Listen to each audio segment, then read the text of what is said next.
Hello everyone, I welcome you to the channel. It's Awesome Learning and today we are going to start with a new topic teaching materials और aids in EVS मतलब कौन कौन से TLM हम use करते हैं teaching कराते हुए यानी EVS को पढ़ाते हुए। तो पहला जो टीचिंग एड है दैट इज विजुअल एड्स। देखिए जितना ज्यादा बच्चे को कोई भी चीजें दिखाएंगे रियलिटी में लेकर जाएंगे, रियल लाइफ एक्सपीरियंसेस दिखाएंगे, चार्ट्स के जरिए, पोस्टर के जरिए, डायग्राम्स के जरिए, मैप्स के जरिए, पिक्चर्स के जरिए, राइट, उससे क्या होगा, उसकी अंडरस्टैंडिंग अच्छी हो जाएगी। ठीक है, इकोसिस्टम की बात करें, अगर हम ज्योग्राफिकल फीचर्स की बात करें तो आप उनको terrestrial ecosystem, pond ecosystem, right, desert ecosystem, forest ecosystem, इन सब के क्या दिखा सकते हैं, चार्ट्स दिखा सकते हैं।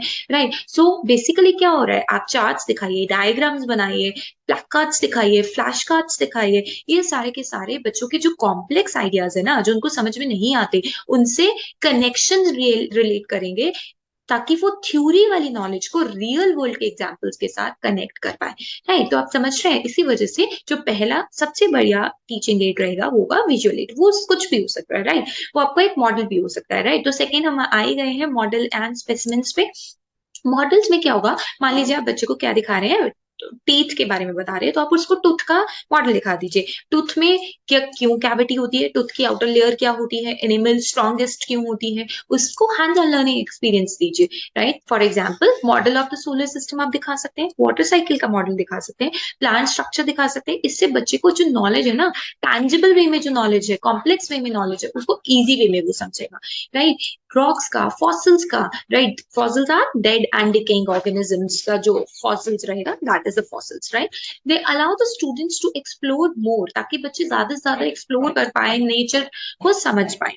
Right, next is audio visual resource. So what is this audio visual resource, जब आप बच्चे को ऑडियो तो दिखा ही रहे हैं, साथ में पिक्चर्स भी दिखा रहे हैं, that is the audio visual resources. क्या आपको पता है, मैंने अपनी लास्ट वीडियो में भी बताया था कि जो 75% ऑफ लर्निंग है ना बच्चे की, वो ऑडियो और विजुअल रिकॉर्ड से होती है, रिसोर्सेज से होती है। राइट, तो आप बच्चे को कोई डॉक्यूमेंट्री दिखा दीजिए, कोई एनिमेटेड मूवी दिखाइए, तो कुछ भी चीजें जो भी इकोसिस्टम से रिलेटेड है, एनवायरमेंटल इश्यू से रिलेटेड है, जिसमें ऑडियो भी है, विजुअल भी है, so that is a part of audio visual resources. ठीक है, इससे बच्चे का कॉन्सेप्ट ज्यादा से ज्यादा अच्छा होगा, रियल लाइफ एक्सपीरियंसेस ले पाएगा, एग्जाम्पल्स को समझ पाएगा।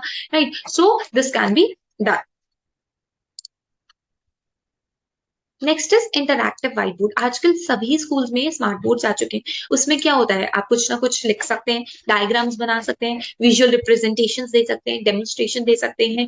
टाइम भी बचता है बार बार बोर्ड को इरेज करने का, क्योंकि उसमें क्या रहता है, एक क्लिक करिए और आपका डेमोन्स्ट्रेशन हो गया, मतलब जो भी आपने बच्चों को दिखाया इरेज करना है तो जस्ट क्लियर ऑल करके एवरीथिंग इज इरेज। ठीक है, तो इंटरैक्टिव व्हाइट बोर्ड्स क्या कर सकते हैं, आप यूज कर सकते हैं। Right, that is again a teaching add. Right, कभी कोई वीडियो दिखानी है उसमें भी वो इंटरैक्टिव जो स्मार्ट बोर्ड है वो आपका काम में आएगा। फील्ड ट्रिप्स, बच्चे को नेचर में लेके जाइए, नेचुरल एनवायरनमेंट के साथ जोड़िए, बॉटनिकल गार्डन्स में लेके जाइए। बॉटनिकल गार्डन्स क्या होता है, जहाँ पे प्लांट्स रहते हैं तरह तरह के, और उन प्लांट्स के बारे में बताया गया होता है कि ये वाइल्ड लाइफ है, ये हर्बल प्लांट्स है, ये मेडिसिनल प्लांट्स है। वाइल्ड लाइफ सेंचुरीज में लेके जा सकते हैं, ट्रिप्स प्लान कर सकते हैं, इकोलॉजिकल पार्क्स में लेके जा सकते हैं। ये बच्चों को फर्स्ट हैंड एक्सपीरियंस देते हैं। फर्स्ट मीन्स जैसे ही बच्चों ने उसको देखा, उसको समझा, वो ज्यादा समय तक रिटेन रह पाएगा। स्टूडेंट्स क्या करेंगे, उस इकोसिस्टम को ऑब्जर्व करेंगे, वहां की बायोडाइवर्सिटी, बायो मतलब जीव जंतु और डाइवर्सिटी मतलब वैरायटी, तो बायोडाइवर्सिटी को समझ पाएंगे। Environmental processes facilitating a deeper understanding, again एक डीपर अंडरस्टैंडिंग बच्चों में आएगी। चार्ट्स एंड पोस्टर्स जो कि हम टाइम टाइम पर बच्चों को दिखाते रहते हैं, तो चार्ट्स और पोस्टर में क्या रहेगा ना, बेसिकली आप पोस्टर्स जो फैक्ट बता रहे हैं, जो इलिस्ट्रेशन दे रहे हैं, ठीक है, उससे इन्वायरमेंट के जो कॉन्सेप्ट्स होंगे वो क्लियर होंगे। इसके अंदर आप कंजर्वेशन प्रैक्टिसेस की कोई टॉपिक दिखा सकते हैं, पॉल्यूशन कंट्रोल मेजर्स पे आप जैसे कोई स्लोगन वगैरह भी दिखा सकते हैं, और बच्चों को मोटिवेट कर सकते हैं कि वो चार्ट जैसे बनाए या पोस्टर जैसे बनाए, जिससे कि लोगों में जागरूकता फैले। राइट, तो ये सारी चीजें क्या है, ये टीचिंग एज है। Right, next is experimental kits and lab equipments. तो experimental kits and lab equipment में बेसिकली क्या चीज आती है, आप बच्चों को एक्सपेरिमेंट्स कराने लेके जा सकते हैं, लैब में लेकर जा सकते हैं, जिससे कि ईवीएस के कॉन्सेप्ट ज्यादा अच्छे से समझ में आए। आजकल बहुत ज्यादा किट्स आ चुकी हैं, तो उन किट्स को आप यूज कर सकते हैं। वाटर क्वालिटी टेस्टिंग की किट आ चुकी है। हैंड्स ऑन एक्सपेरिमेंटेशन जितनी ज्यादा बच्चे करेंगे, उतना ही उसका साइंटिफिक स्किल बढ़ेगा। Right, books and reference material सबसे लास्ट में आते हैं, क्यों, क्योंकि जो बुक्स वगैरह है वो तो बच्चों के पास होती ही है, कॉन्सेप्ट्स को समझाने के लिए, वो भी एक तरीके से वैल्यूएबल रिसोर्स है, टीचर्स के लिए भी और स्टूडेंट्स के लिए भी, ताकि बच्चे अपनी नॉलेज को और भी डीपर कर सके, डेप्थ में पढ़ सके। So these are some teaching aids or the materials which are used in teaching EVS, right? I hope you liked it. And for online preparation and notes, you can mail on the given ID. Thank you so much for watching. Please do like and subscribe the channel. Thank you.